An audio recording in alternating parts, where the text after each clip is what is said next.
Vem comigo para o nosso Antico Adventure, é o Quilt Along da Tia Lili do ano de 2020. Preparados? Nessa nossa primeira aula eu vou mostrar para vocês a nossa listinha de material e vocês se lembrem que tudo está à venda lá no Pano Xadrez, www.panoxadrez.com.br. Vamos lá então? O Quilt Along é uma atividade onde várias pessoas participam. É gratuito, vai estar o material todo disponível para vocês, mas você precisa se inscrever para poder receber. Então você se inscreve no nosso site chamado Tia Lili, é www.tialili.com.br. Essa inscrição funciona como um cadastro que você está participando e você vai receber, além dos avisos dos nossos vídeos, quando os vídeos vão para o ar, você vai receber. E você vai receber também esse material para você poder fazer o download e imprimir. A gente vai sempre fornecer um bloco por mês e ele tem duas folhas, uma com a foto, né, com as cores, e a outra com o gráfico, porque a ideia é a gente fazer à mão. Então, ao invés de medidas, o gráfico é que é a nossa coordenada para a gente poder desenvolver. Hoje eu vou mostrar para vocês o material que a gente precisa e como é esse processo de tirar do papel e colocar no tecido para a gente poder costurar. Vamos lá então? Então a primeira coisa que a gente vai precisar, além desse materialzinho que você vai receber, são dedais. E esses dedais, cada um tem uma função diferente. É óbvio que se você quiser, você usa dedal. Tem gente que não se adapta. E quanto a isso eu vou dizer para vocês que assim, 5 minutinhos fazendo em câmera lenta, prestando atenção no movimento, você já se habitua e nunca mais você fica sem, tá? Esse aqui é o que a gente usa no dedo indicador, no dedo médio.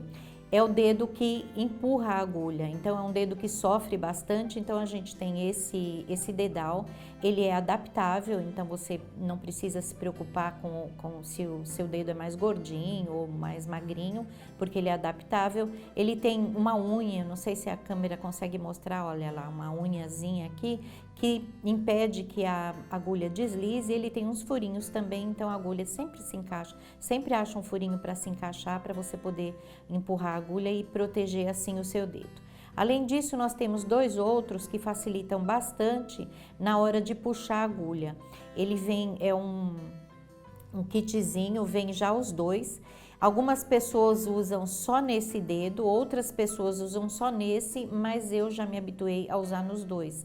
Então isso, ele tem ele dá uma firmeza maior, né, para você poder puxar a agulha, porque às vezes a agulha não sai conforme a gente faz o ponto, a agulha fica presa, então oferece uma resistência para sair, ele trava a agulha e você consegue tirar a agulha com mais facilidade, tá? Então a gente se habitua com isso tudo e torna-se tão familiar na mão da gente que a gente não vive mais sem. Cada vez que você vai fazer costura ou bordado, o que quer que seja, você sente falta daquilo na mão de tanto que você se adaptou. Mas é óbvio, você precisa, se você não tem o hábito, você precisa praticar por 5 minutos em câmera lenta, tá? Essa tesourinha é uma tesoura que a gente chama de tesoura japonesa. Na verdade, ela é uma tesoura japonesa por causa desse formato da lâmina aqui. Então, ela é útil para você cortar, principalmente quando você trabalha com pedacinhos, com trabalhinhos pequenos, para você cortar ali bem próximo, tá? E ela tem um corte muito bom aqui na ponta também. Então, quando você vai fazer piques no tecido, ela também é muito, muito útil. É útil também do lado da máquina de costura, então é super bacana você ter.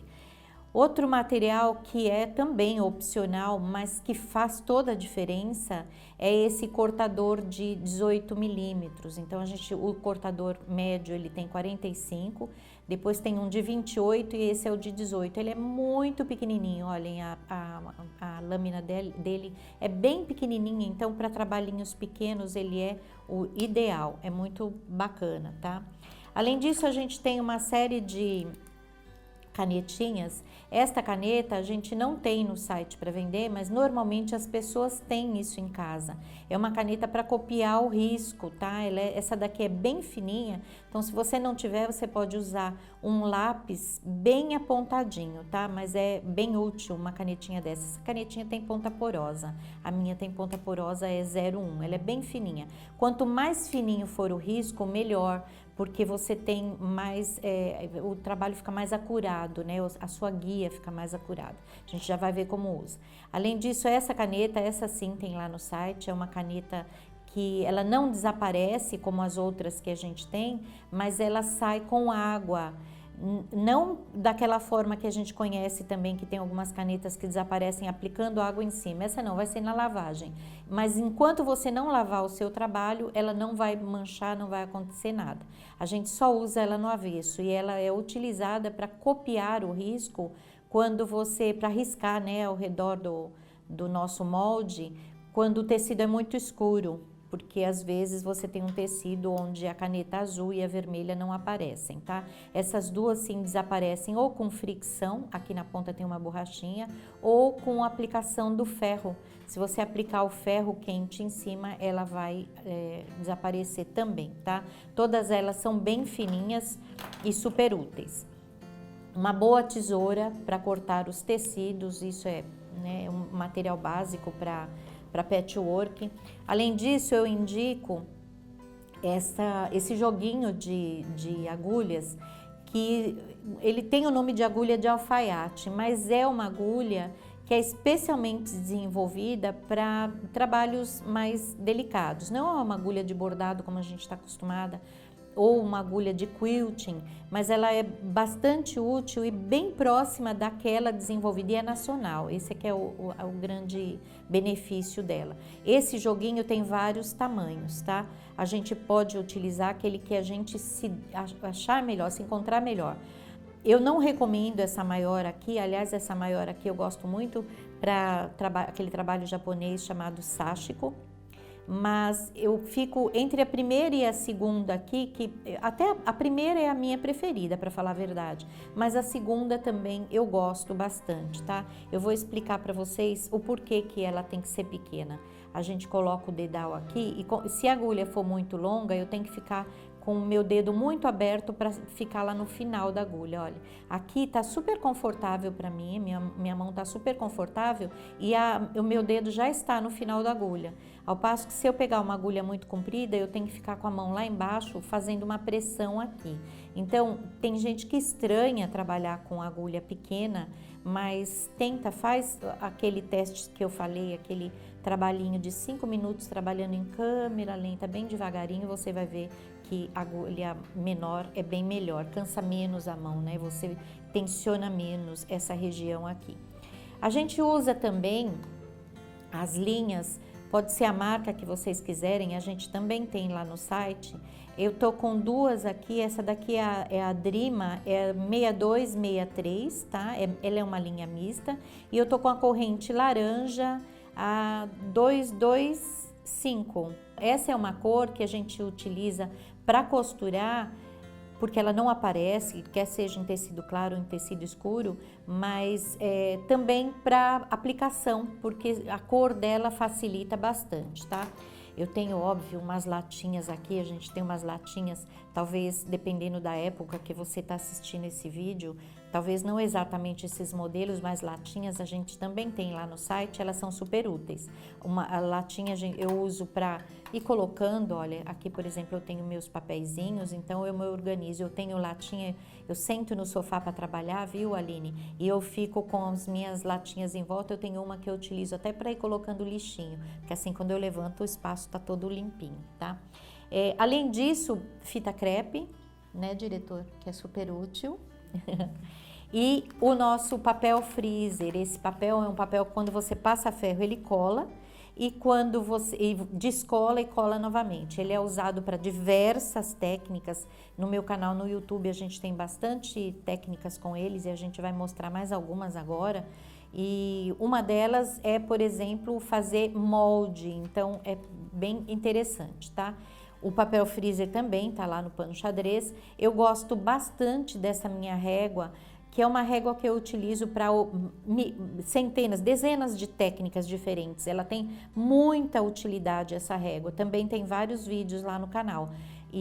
Mas eu gosto dela porque a margem de meio centímetro é muito visível, então ajuda bastante. Ela é pequena, o jeito da gente colocar e segurar também é super bacana, tá? Placa de corte, régua e cortador, pode ser o tamanho que vocês quiserem. A minha é pequenininha, que inclusive eu uso do meu joguinho, do meu quilt, Mystery Quilt agora de 2019, tá? Aqui dentro tem uma plaquinha de corte, uma lixa e um feltro, onde a gente consegue fixar todo o material. O Mystery Box também tem para você fazer uma pastinha igual a essa minha, também está disponível ainda lá no panoxadrez.com.br. Tem poucas unidades, então dependendo da época que você vai ver esse vídeo, tá? Mas entre em contato lá com o Manuel. O telefone a gente vai deixar aqui embaixo para você, mas é 11 99744 4536, tá? Fala lá com o Manuel que vamos ver se ele consegue para você. Que todo o nosso Mystery Box a gente lança no final do ano e ele tem um número limitado, tá? Além disso, a gente vai precisar dos tecidos e o mote ou o tema que eu escolhi para esse ano, para o nosso Quilt Along, são blocos que foram feitos na época da Guerra Civil Americana, por isso esse nome, Antique Adventure. A gente tem cores de tecidos bem especiais, então eu separei um kitzinho aqui, esse é o kit que eu vou trabalhar, mas eu estou separando kits exclusivos para cada pessoa. Então, sem sair do tema, sem sair dos tons, das cores, desse clima, né, que são os tecidos utilizados naquela época, cada pessoa vai receber um kit exclusivo, que eu separo para cada uma, tá? Eu desço, separo, eu falo desço porque agora a gente está trabalhando aqui em casa, o ateliê fica lá embaixo, então eu desço, separo de manhã, os meninos fazem, a gente embala bem bonitinho, vai bem cheirosinho, e aí você trabalha com os mesmos tecidos que eu. No entanto, você pode trabalhar com seus tecidos também, tá? Lembrando que aí as cores, se você modifica as cores, talvez você tenta acompanhar o que eu quero dizer, porque se você modificar muito, talvez perca um pouquinho a essência do trabalho, porque ele tem mesmo essa característica de cores. Eram vários os tecidos, sempre bem fechados nessa época, que foi de 1861 até 1865, que durou, mas década de 60 a gente viu muito esse tipo de tecido sendo utilizado, e esse que a gente está utilizando, ele é chamado de chocolate com canela, olha que delícia. Então tem verde, tem azuis também, mas é um chocolate com canela por causa da presença dessas cores, né? Essas cores mais amarronzadas que lembram o chocolate e a canela, tá bom? E esses tonzinhos aqui, tá? Então a canela, não sei se vocês sabem, quando você olha ela é marrom, mas quando você tinge os tecidos, se você usar a canela em pau, você vai ver que ele adquire uma tonalidade como essa, que é meio rosada, meio salmão, então é bem bacana, tá bom? Então, eu acho que era isso que a gente tinha. Vamos ver como é que a gente faz, então? Depois de se inscrever lá no tialili.com.br, vocês vão receber um e-mail já com esse material, tá? A gente vai fazer 10 blocos. Tenho aqui o desenho de como será a colcha, é óbvio que ele é um quilt along, mas é um mistério também.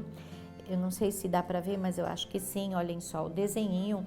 O estilo também, o layout da nossa colcha também é relativo àquela época, tá? E a gente vai ter então aqui no centro um medalhão, que depois eu vou mostrar o desenho para vocês. Nesse medalhão a gente vai ter aplicação. Então é uma aplicação que vai poder ser feita na virada da agulha ou na técnica que vocês preferirem, de preferência a técnica da virada da agulha que era utilizada naquela época, tá? Os blocos vão estar dispostos em diamante, então aqui são os 10 blocos e aqui a gente vai colocar os 9 pads e vão ser feitos 4 9 pads e depois a gente vai finalizar. Com esse material a gente faz esse trabalho e a medida dele é de 1 por 1 e 25. 1 por 1,25. É um quilt para você pendurar na parede ou para você jogar num sofá, para você ter no seu ateliê, por exemplo, mas você pode adquirir 2 kits e fazer uma colcha, porque com 2 kits você consegue com certeza fazer uma colcha até king, tá?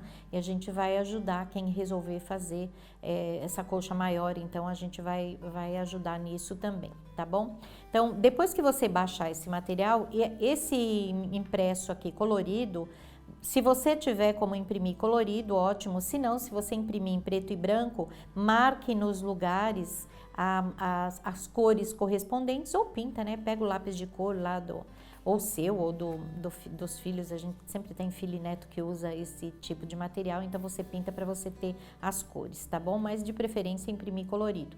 E nós temos também o guia. Vou pôr aqui um pouquinho. O jeito de fazer patchwork à mão é diferente do feito à máquina, tá? Então eu tenho aqui o molde e vocês percebam que eu coloquei guiazinhos aqui, que são setinhas na verdade, que mostram o fio do tecido. Então eu vou posicionar este molde acompanhando o fio do tecido. O fio do tecido deve estar nesta posição, nesse patch. Nesta posição, nesse patch, que aliás é igual a esse aqui, tá? Então, o fio do tecido, para quem não sabe, é o que acompanha a orelha, ou onde você rasga, né? Se você rasgar o tecido, olha, ele vai sair inteirinho seguindo o fio. Eu quero dizer que se eu puxar o fio aqui, ele sai inteiro, então ele está no fio do tecido, tá? Ou acompanhando aqui a orelha, olha, desse lado aqui tem a orelha. Então, se eu acompanhar, se eu colocar aqui, é o fio do tecido, tá? Então, vocês já vão receber com essa marcação, mas essa marcação sempre acompanha as bordas, olha. Ou aqui, ou nesse sentido, ou nesse. Então, as setinhas são sempre colocadas na posição que acompanha a borda, tá? Depois que a gente recebeu e imprimiu, nós vamos copiar no papel freezer. Então, fixa aqui bem direitinho na sua mesa ou na sua pastinha. Essa hora acho que é melhor trabalhar na mesa. Fixa com uma fita crepe, tá? Põe a fita crepe aqui e aqui. Se você tiver uma mesa de luz, pode ser. Se não, o papel ele é bem visível, olhem só. Para mim tá muito mais visível, mas eu tô vendo que a câmera tá mostrando super bem. Então, para mim aqui tá muito mais visível do que isso, tá? Então, copia no papel freezer e aí a gente recorta. Tá? Depois, o papel freezer, esse molde você vai guardar, então você não vai precisar de outro e você vai ter para sempre, né? E eu já tenho aqui, olha, eu vou despejar aqui os meus moldezinhos que eu já recortei. Você pode pôr em cima da placa de corte, recortar com o seu cortador, ou um cortador que você tenha para papel, ou com a tesoura mesmo, você recorta cada partezinha, tá? Eu já fiz a marcação aqui também, eu copiei a marcação, porque inclusive facilita para eu saber qual é o lado que cola no tecido quando eu passo a ferro, tá? Deixa eu tirar aqui a minha plaquinha, só para eu mostrar para vocês, olha aqui, o meu já tá copiadinho. Tá? Depois de copiado, a gente corta então. Deixa eu puxar para cá o meu material de passar ferro para a gente ver como é que a gente faz para colocar no tecido. Então, nesse tecido aqui, por exemplo, que aqui tá só um pedacinho, porque óbvio eu já usei um pedacinho. Nesse tecidinho aqui, por exemplo, eu vou colocar o molde, que são os menorzinhos, os triângulos menores. Eu vou colocar os moldes de forma a aproveitar bem o tecido, tá? Então, nesta posição. Eu não vou colocar aqui, deixa eu pôr um pouquinho mais pra cá, olha, pra gente visualizar bem. Então, eu vou puxar aqui, ó, pra gente, essa minha plaquinha aqui tá forrada com um tecidinho muito parecido, então eu vou puxar mais para baixo. Vou colocar próximo lá a borda, mas não tão próximo para eu poder manusear, né, cortar ela com meio centímetro de margem de costura depois. E não é nesse sentido, porque o fio do tecido está aqui. Então eu vou colocar desta forma, olhem só, acompanhando o fio do tecido. E eu posso ter um aproveitamento bom, então o fio do tecido tanto é assim como assim. Então, eu posso pôr desta forma, olha, acompanhando lá, ou desta forma. Dos dois jeitos vai estar certo. E eu coloco bem próximo um do outro para eu poder aproveitar o tecido, mas nunca menos do que 1 centímetro, tá? Pra gente poder, então, ter um aproveitamento bem legal, tá? Esse planejamento a gente vai fazendo à medida que a gente vai utilizando. Às vezes eu utilizo só um pedacinho, vou utilizando o resto e assim por diante. Não precisa cortar uma parte do tecido para você fazer isso. Uma vez que você tem certeza que está tudo certinho, você vem e coloca o ferro por alguns segundos apenas, não precisa muito, porque se você deixar muito tempo até vai ser mais difícil de você tirar o papel, mas só para mostrar para quem não conhece, olhem só, se eu tirar, deixa eu tirar o da pontinha aqui que é mais fácil. Se eu tirar, eu consigo colar de novo, olha, tirei, ele fica bem aderido, faz até um barulhinho quando a gente solta, e aí eu posso colar de novo. E isso eu vou repetir por algumas vezes, várias vezes na verdade. Então é super interessante até para moldes de bolsa, esse tipo de coisa, tá? Então tá aqui o nosso papel freezer, então a gente vai colocar nos tecidos correspondentes, tá? Nesse caso, para esse bloco, o triângulo maior é no azul, e esse no retângulo é no marrom, tá? Sempre no avesso e sempre deixando um espaço entre cada um, tá? Vou tirar o meu materialzinho daqui só para eu mostrar como é que a gente vai então cortar e transferir os riscos para cá, porque a gente precisa da linha de costura, tá? Dá para costurar com o molde mesmo, mas é um pouco mais difícil. Então a gente primeiro corta, eu vou posicionar aqui a minha reguinha bem certinho na linha aqui da lateral do meu moldezinho, né? Bem devagarinho. A minha posição aqui não tá muito adequada para isso, é óbvio, a gente prefere na hora de cortar trabalhar em pé, mas olhem só como é fácil, olha, posiciona a minha mão nesse sentido aqui, olhem, eu estou segurando a régua e colocando os dedos também em cima da placa, então fica mais fácil para você segurar e ela ficar, fica mais fácil para você segurar e ela ficar bem firme. Então, cortei, a gente tira, vou virar aqui e vou cortar mais um. Posso, é óbvio, separar essa parte com uma tesoura antes, né, de fazer o corte, sempre posicionando de uma forma que você não vai ter muita perda no tecido, tá? Então, coloca o seu cortadorzinho aqui, ele faz um barulhinho bem suave, bem tranquilinho e a gente cortou. Então, depois que nós cortarmos todos, é que a gente vai, então, fazer o risco ao redor. Você pode usar a cor que você acha que se sobressai mais naquele tecido. Aqui, por exemplo, eu vou usar vou usar até a vermelhinha aqui. Vocês não sabem, mas para mim é mais visível o vermelho. Engraçado, né? O azul, eu acho até que tem um contraste maior, mas eu costuro à noite e não sei se é uma questão de costume ou de mania, que sabe que pessoa de uma certa idade já adquire umas manias, viu, Tadeu? Mas eu gosto da azul também, mas eu tenho uma certa preferência pela vermelha, eu acho que eu enxergo melhor, tá? Então tá aqui, olha, fiz isso, eu risco depois de cortar, pelo fato de que o risco às vezes pode atrapalhar um pouquinho no posicionamento da régua. Então, corto primeiro e faço esse traço depois. Vou manter desse jeito, até ter feito todos, para eu poder, na hora de costurar, ir tirando e costurando para montar o bloco, tá? Mas vou tirar aqui para vocês verem, olha, já fiquei com o padrão ali, né, o desenho ali certinho para eu poder costurar. Isso aqui é um guia de costura, tá bom? Então agora a gente vai, na próxima aula, ver como é que a gente monta esse primeiro bloco e nas aulas seguintes também, tá bom? Há um detalhe, no mês de julho nós vamos fazer o nosso bloco de aplicação, o medalhão central de aplicação, porque mês de julho é mês de férias, geralmente as pessoas estão com mais disponibilidade de tempo, então em julho o nosso trabalho vai ter um aspecto especial. Só um detalhe, o nome desse bloco, mais um, né, é Louisiana. Os blocos todos vocês vão ver com esse nomezinho, tá? Com o nome do bloco. Então, o nome do nosso projeto, do nosso Quilt Along de 2020 é Antique Adventure.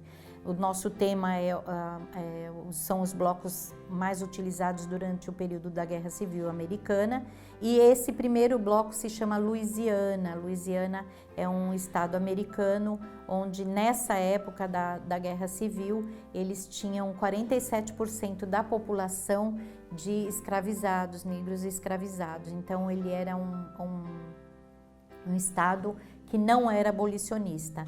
Por algum motivo, esse bloco era bastante utilizado naquela época e a pesquisa que foi feita posteriori mostra que cada lugar que fez parte dessa história mereceu um destaque, quer seja para exaltar ou quer seja para lembrar que lutou, a nosso ver, né, do lado errado, tá bom? Então, até o próximo vídeo, onde a gente vai ver, então, a montagem desse primeiro bloco. Um beijinho e até lá!